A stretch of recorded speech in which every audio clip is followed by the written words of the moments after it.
Hello developers, কী অবস্থা সবার? So আজকে জাভাস্ক্রিপ্টের একটা সিম্পল বাট ট্রিকি একটা কোশ্চেন সলভ করব। সেটা হচ্ছে আমরা আগে কোশ্চেনটা দেখি। এখানে আমরা একটা ভ্যালু নিয়েছি 10, যেটা অবজেক্টের মধ্যে আছে এবং যেটা এ নামক একটা ভেরিয়েবলে ডিক্লেয়ার করা আছে। এবং সেই ডিক্লেয়ার করা ভেরিয়েবলটা আমরা একটু জুম করি। সেই ডিক্লেয়ার করা ভেরিয়েবলটাই আবার let b is equal to a, অর্থাৎ এই এটাকে আমরা বিতে ডিক্লেয়ার করছি।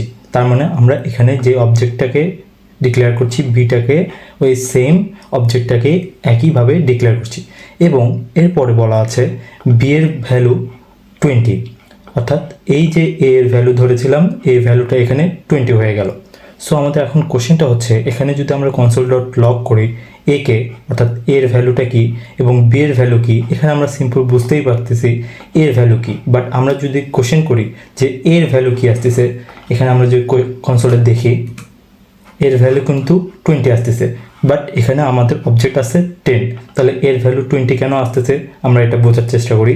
এখানে এর ভ্যালু তো 10 দেওয়া আছে, বাট আমরা যখন বি ইজিক্যাল টু এ, অর্থাৎ এই ভ্যালুটা এখানে নিয়েছি, এর মানে এই ভ্যালুটা এখানে আমাদের বি এর কাছে চলে গিয়েছে এবং এখানে বি এর ভ্যালু 20 হয়ে গিয়েছে, অর্থাৎ এই ভ্যালুটা এখানে চেঞ্জ হয়ে গিয়েছে, অর্থাৎ 10-এর পরিবর্তে আমাদের এখানে 20 হয়ে গিয়েছে।